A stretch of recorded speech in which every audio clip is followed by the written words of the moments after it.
Scripture is taken from Luke chapter 16, 1 to 15. Jesus told his disciples, there was a rich man whose manager was accused of wasting his possessions. So he called him in and asked him, what is this I hear about you? Give me an account of your management, because you cannot be manager any longer. The manager said to himself, what should I do now? My master is taking away my job. I'm not strong enough to dig, and I'm too ashamed to beg. I know what I'll do, so I don't know what I'll do so that when I lose my job here, people will welcome me into their houses. See, he called in each one of his master's debtors. He asked the first, how much do you owe my master? 900 gallons of olive oil, he replied. The manager told him, take your bill, sit down quickly, and make it 450. Then he asked the second, and how much do you owe?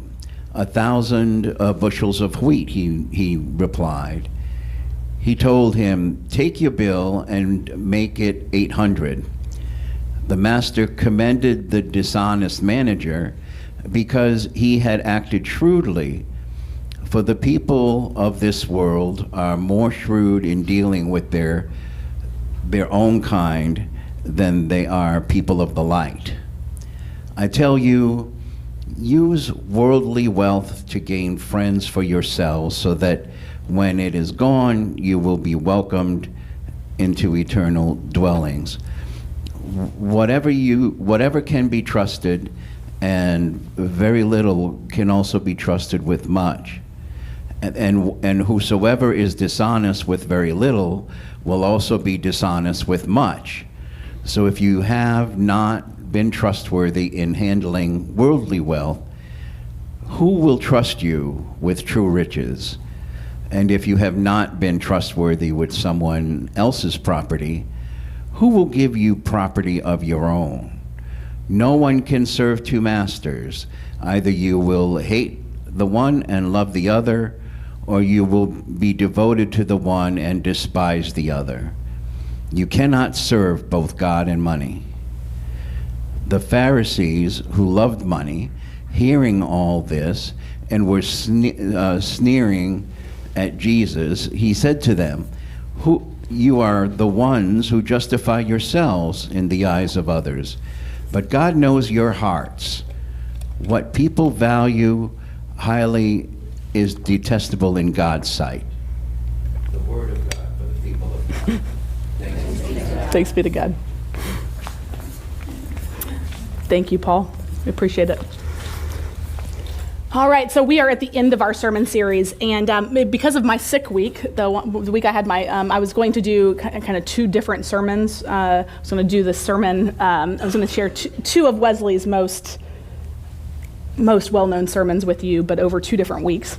And so now I'm doing them kind of combined together in 1 week, but it works, actually. It does work.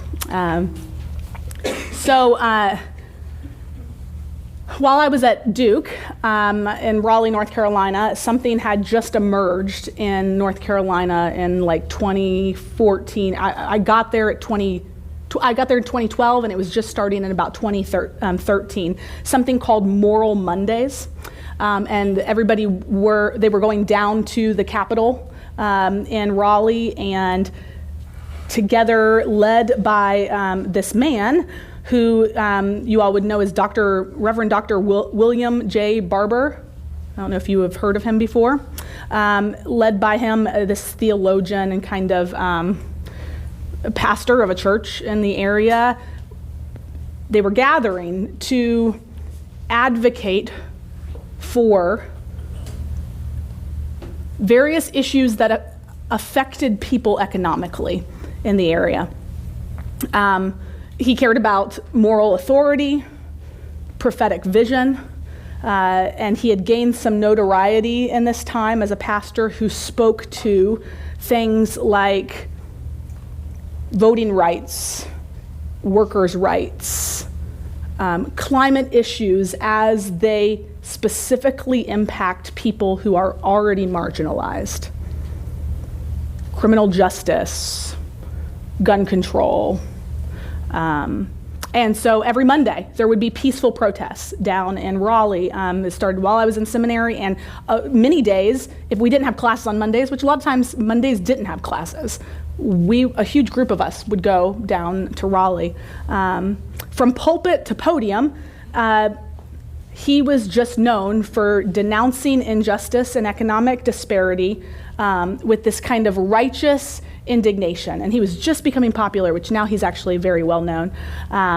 He was penetrating. It was like the stare into America's soul. And recently, he has written a new book that I think is probably the most important book to read this year. Everyone has been surprised that this book came from him. White Poverty: How Exposing Myths About Race and Class Can Reconstruct American Democracy. As you can imagine, it's like needed right now, right? And in this book, he attacks a constellation of myths, specifically about American poverty, as if American poverty only has a black face on it. So he exposes all the myths in that. And he blends kind of compassion and pragmatism and argues that the U.S. has 40 million people who are poor white people. It is, and so he says, this myth that poverty only affects black people in America, it obscures the poverty of tens of millions of white people. Until we face the reality of white poverty in America, we cannot comprehend what is truly exceptional about the inequality that persists in our world.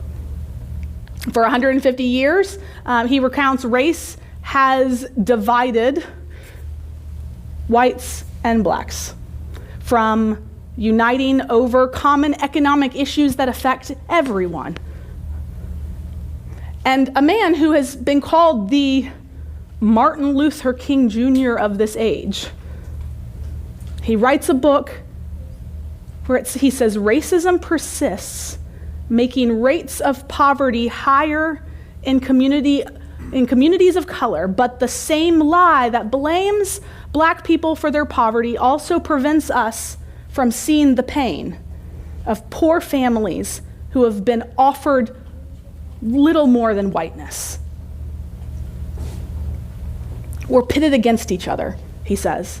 We're pitted against each other by politicians, by billionaires who depend on the poorest among us to not be seen, who give rise and voice to so many issues, making them the talking points of elections.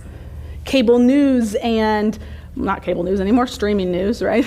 And social media and politicians who depend on tired narratives to rally their base against imagined enemies.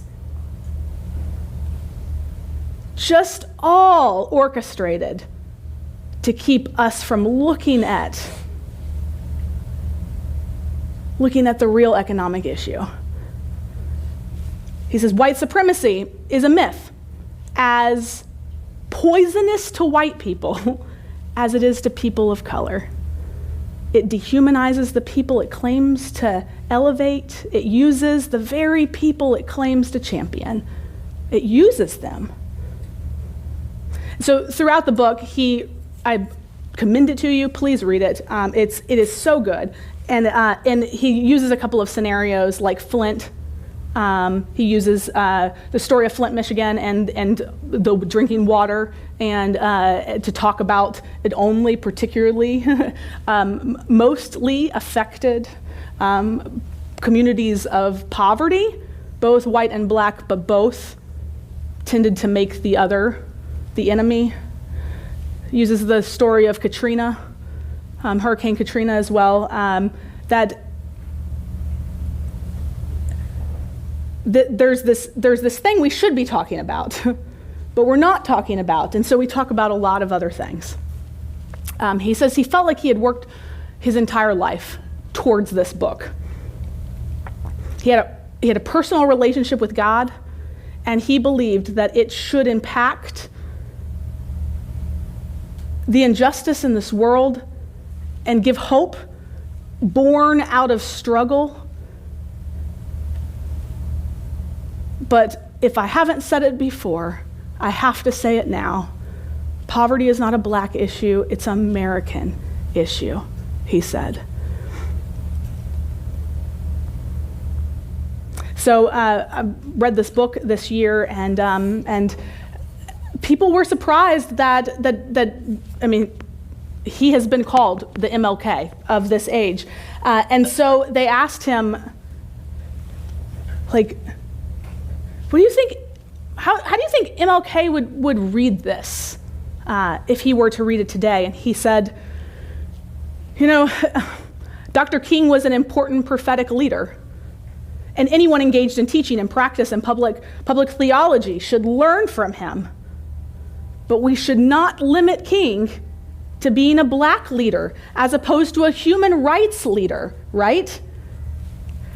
A human rights leader, a moral leader.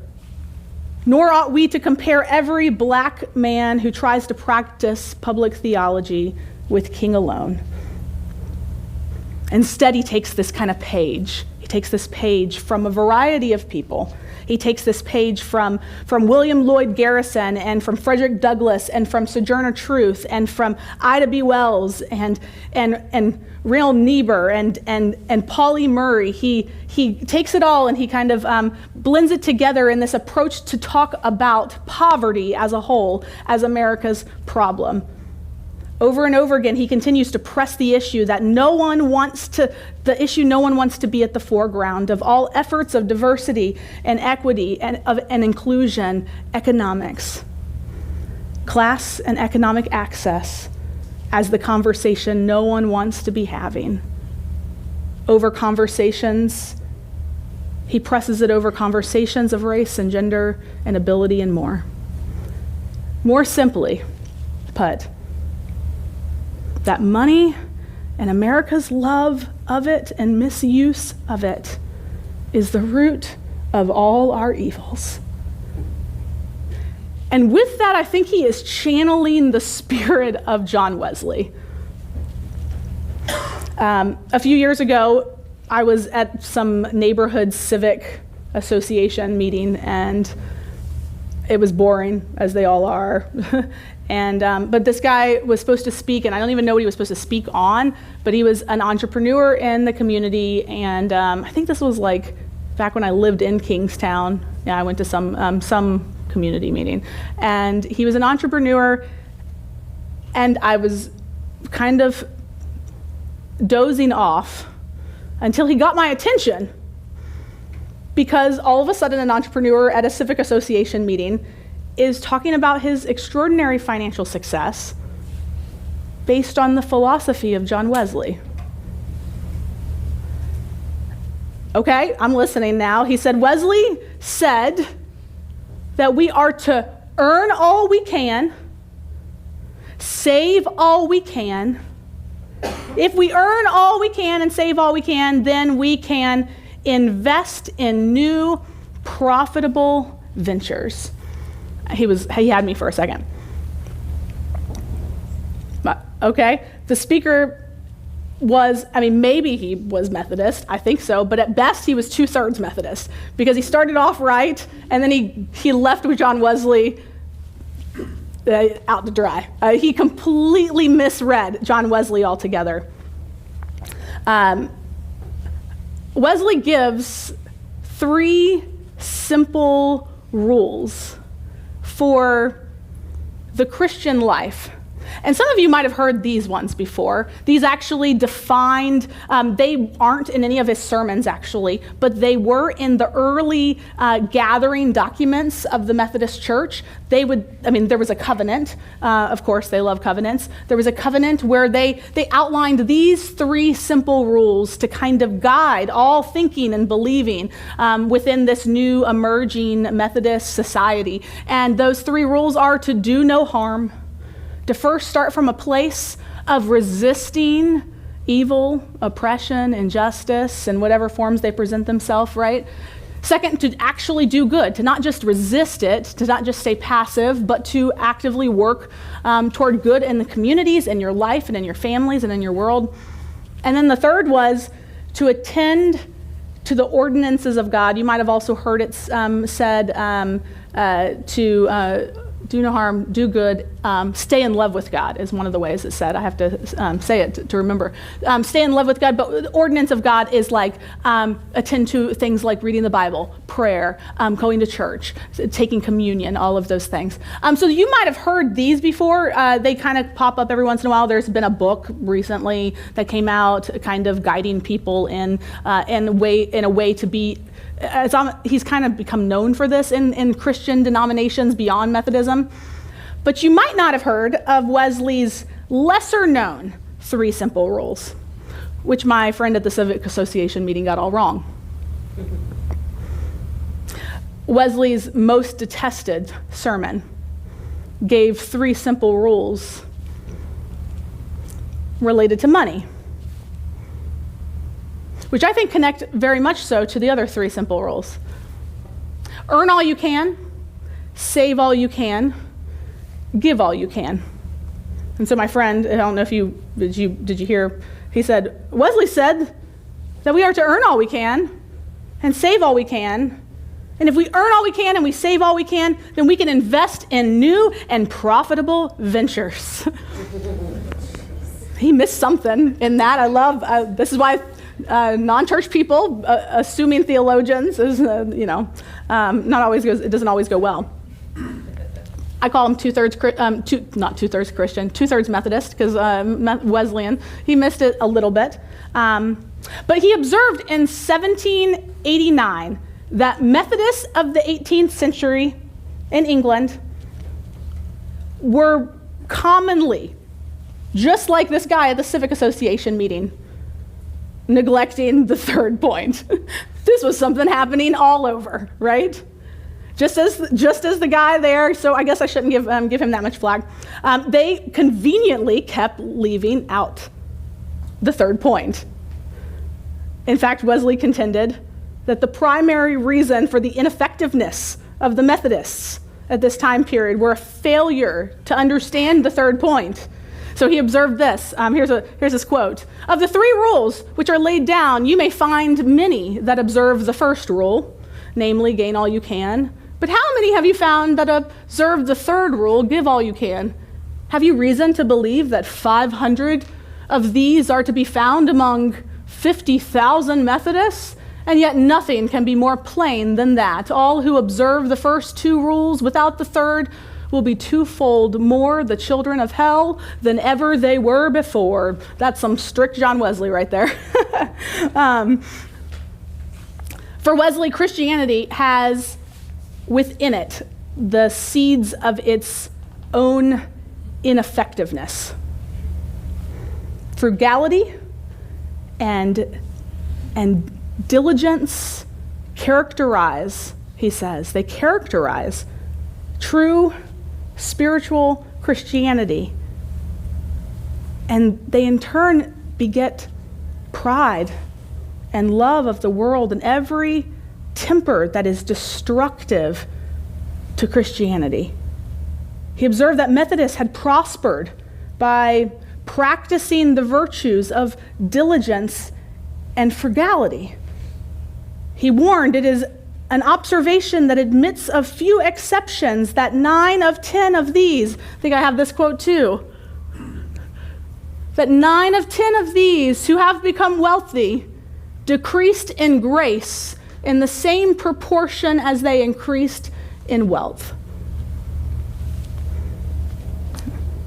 Strong words, no wonder they hated it. Wesley's warnings of the dangers of wealth and the misuse of money, they also echo those of Jesus. Both Jesus and Wesley seem to be afraid of money for the misuse, afraid of the misuse of money, for it tends to do something truly destructive to the human soul.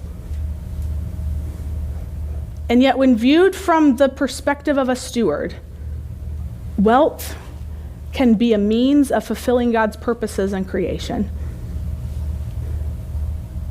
Jesus had so much to say about wealth. So also Wesley preached on stewardship more than any other topic, more than grace and more than holy living. And let's be clear, it wasn't to ask for money. No sermon of Wesley's had more relevance for contemporary Methodists than Wesley's sermon based on Luke 16 that we read today, the use of money. And in an era when United Methodists are predominantly middle class, and the doctrine of like acquiring stuff is a central tenet of civil religion even, we would do well to ask the question that Wesley raised more than 200 years ago.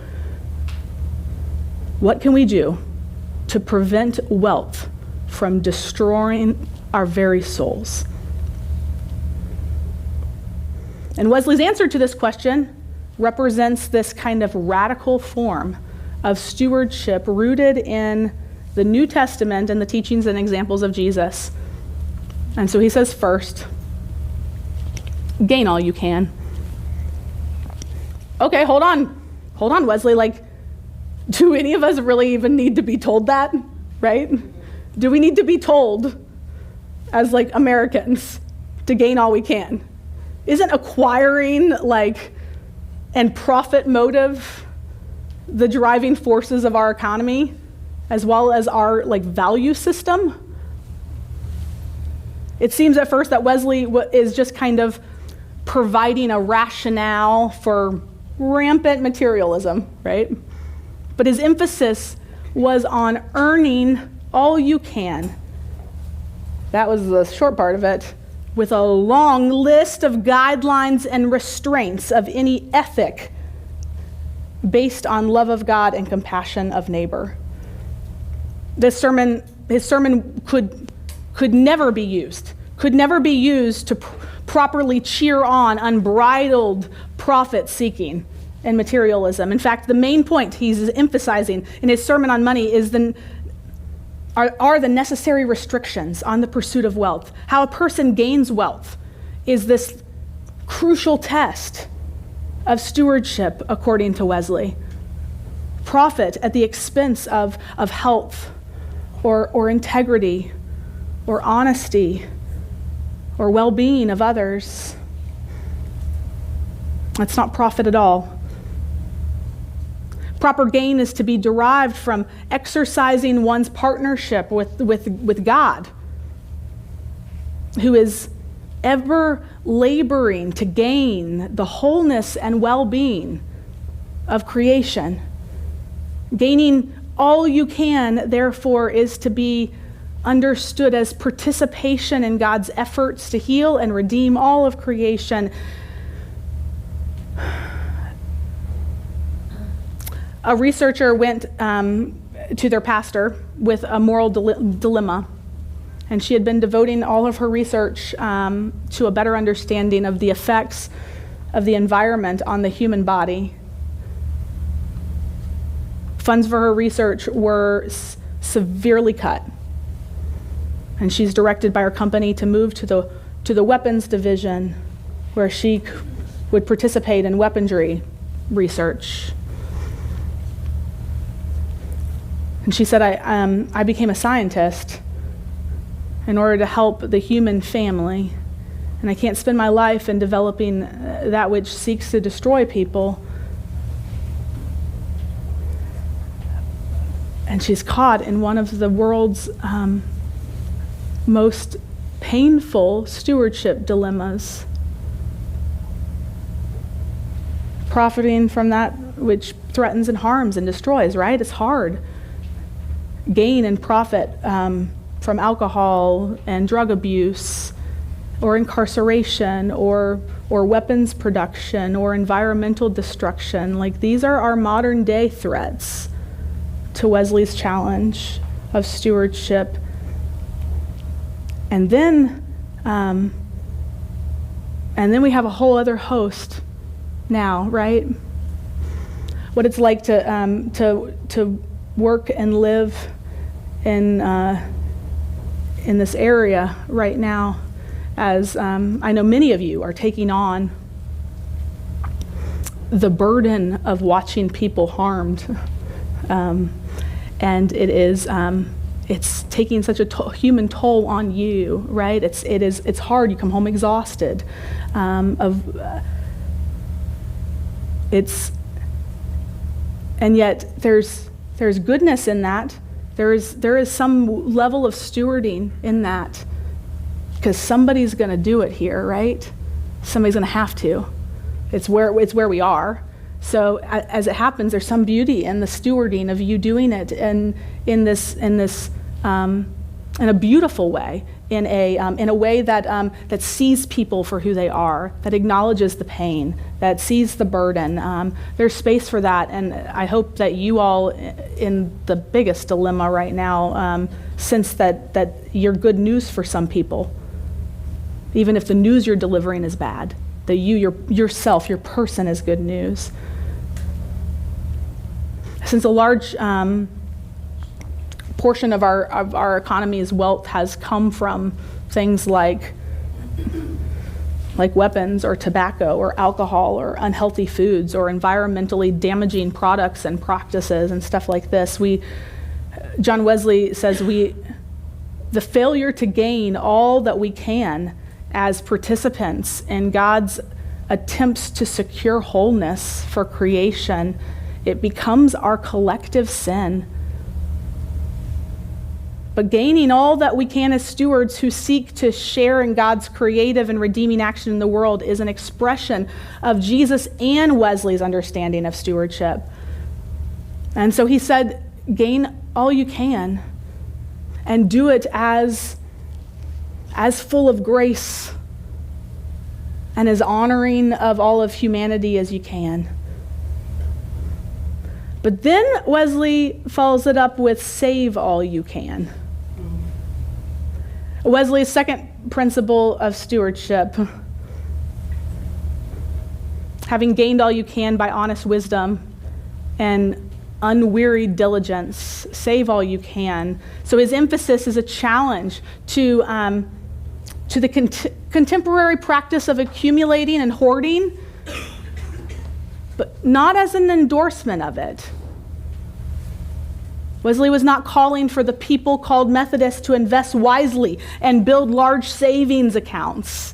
In fact, he went so far as to compare many of his practices to it's like throwing your money into the sea.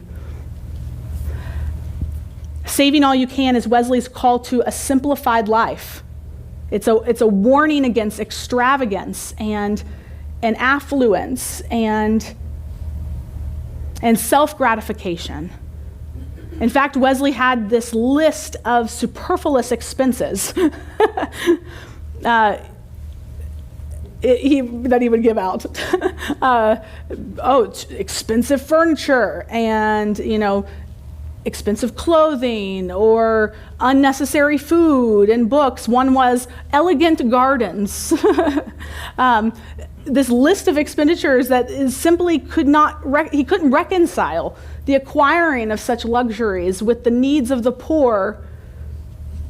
Wesley observed that over time, luxuries always always become necessities, right? A growing gulf that develops between rich and poor. Perhaps the greatest challenge to contemporary Western Christians is the willingness to simplify our living. And we all know it's true. We all know from experience the validity of Wesley's observation. Things have a way of increasing in importance for us, right? They get into our souls and become a part of our identities, and we become dependent upon what we own. Where your treasure is, there your heart is also. Soon our possessions own us, and our affluent lifestyle becomes the necessary norm. Our affluence enables us to live in our little semi-suburban bubbles, right? And avoid even coming into contact with those who struggle to survive in the abandoned ghettos of the inner city or in the remote areas of Appalachia. There's a contemporary proverb that echoes Wesley's challenge here to save all you can. It says, "Live simply so that others may simply live." Perhaps the greatest challenge to contemporary Western Christianity is the willingness to simplify our living as this counteraction to extravagant living, which robs others of the basic needs of food or shelter or medical care. When more money is spent on entertainment than on education, or on diet products than on food for the hungry, or on cosmetics than on dental care for the poor, and on luxury automobiles than on housing for the homeless, a potentially fatal crack appears in our societal, ethical, religious foundation. It's the crack that nobody wants us to see. It's the crack William Barber is saying we have to see. We would do so well to heed Wesley's charge to save all we can, and to hear Jesus' warning that we must give an account of our stewardship. And then finally, the third point, the lesser known 3 simple rules of Wesley. We are to gain all we can and save all we can so that we can give all we can. These are Wesley's words. I think you have it in save all you can by cutting off, I don't know, maybe I don't have that one. That's okay, keep that one. Save all you can by cutting off every expense which serves only to indulge foolish desire or gratify the flesh or the desire of the eye or the pride of life.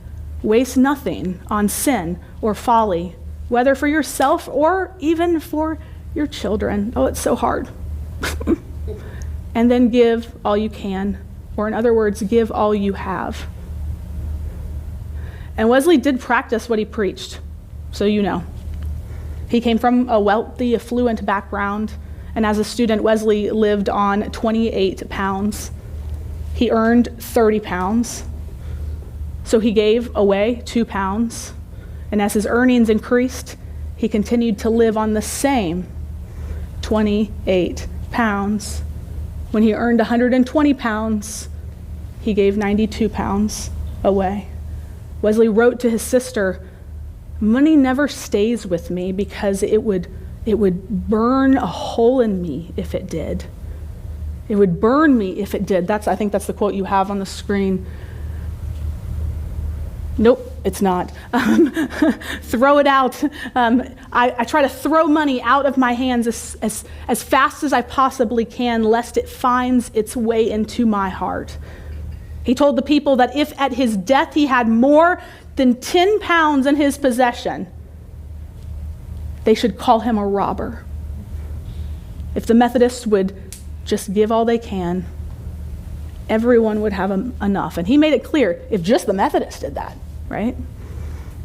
And so Wesley's admonition to give was no pious rhetoric designed to increase contributions to a church's budget. It was a plea for generosity rooted in gratitude for God's generosity.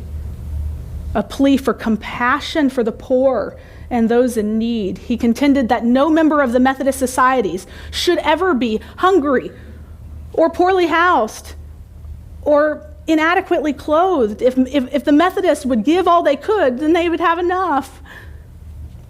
Luke's parable of the steward provided the basis for this argument.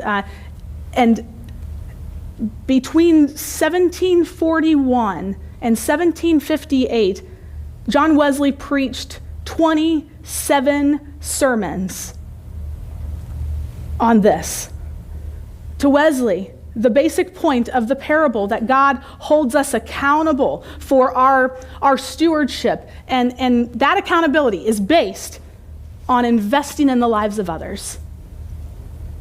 And Wesley took these lesser known 3 simple rules to their very end of investing in the lives of others and standing up for those who did not have the platform to speak for themselves. Wesley, believing that the misuse of money was the root of every societal ill, preached this sermon over and over and over again. In every context it was applicable, and his preaching, as you can imagine, was unnerving.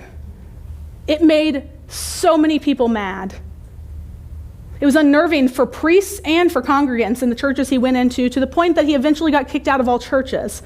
Eventually, when all the churches had closed their doors to him, unwilling to hear his message, he began preaching in fields and marketplaces. He says, "I submit to be more vile for the sake of the gospel than," often quite near churches.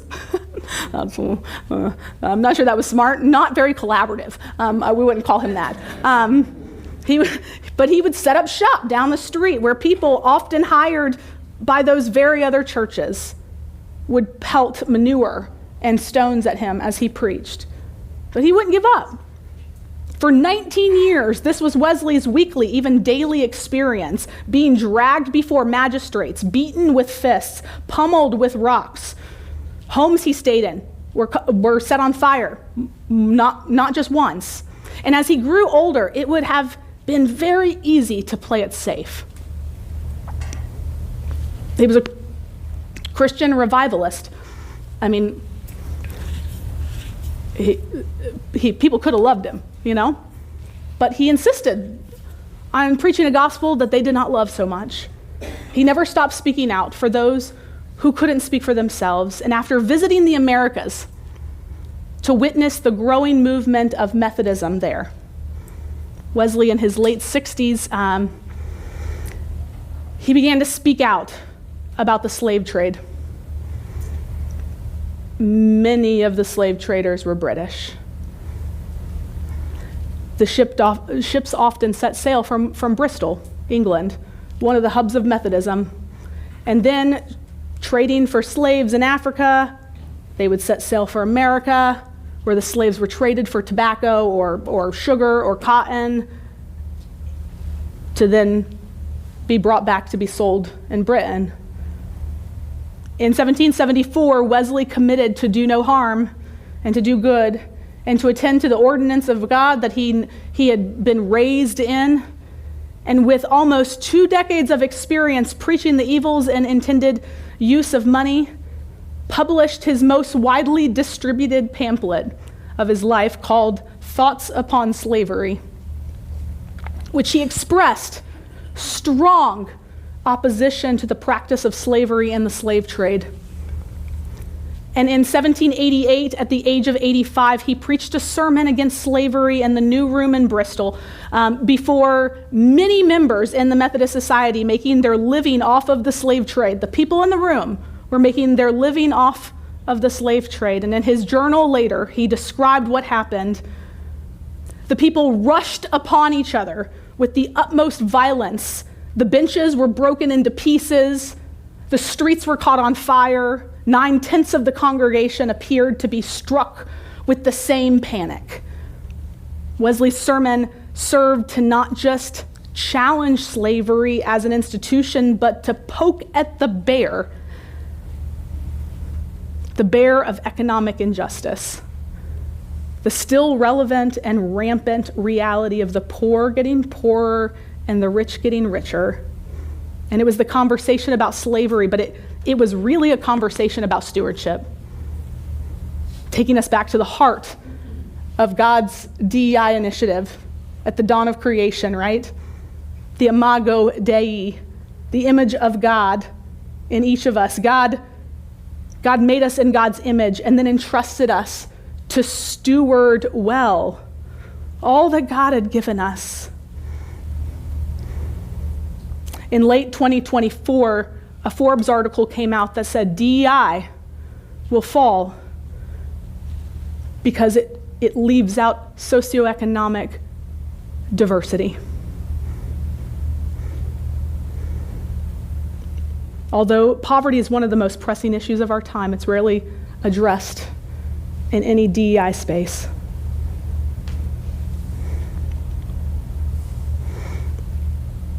This is God's DEI initiative because I think we have a narrow view of it. After George Floyd's death, corporate leaders suddenly started expressing interest in supporting diversity, equity, and inclusion. But it was corporate formed, right? And it left out a whole host of other conversations. The conversation nobody wants us to have, right? The conversation that pits poor white communities and black communities against one another.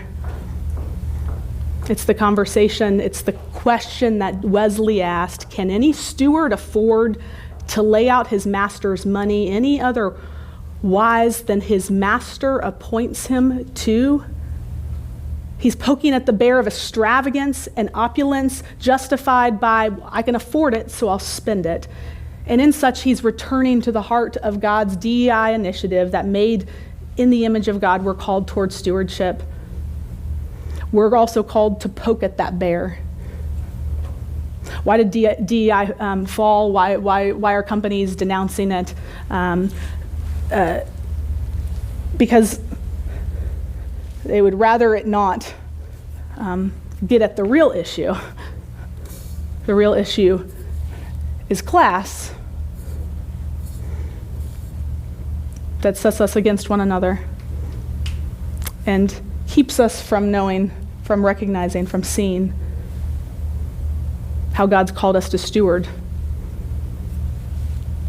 our money. Let's pray as the band comes forward. And so, God, we don't look away. We don't look away. Anytime we are easily distracted,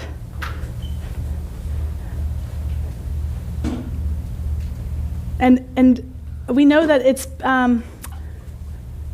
Anytime diversity, equity, and inclusion initiatives become the enemy, we know it's a convenient distraction for something else going on. So we peel back the surface and we look at, God, at systems that are just built and paid for and made for the poor to get poorer and the rich to get richer. God, we pray for Ukraine. If we peel back that, we see again a drive toward profit.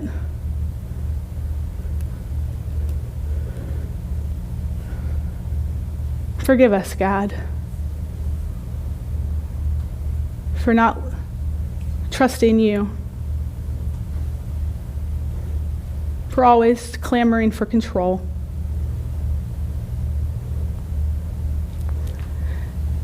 We continue to pray through song.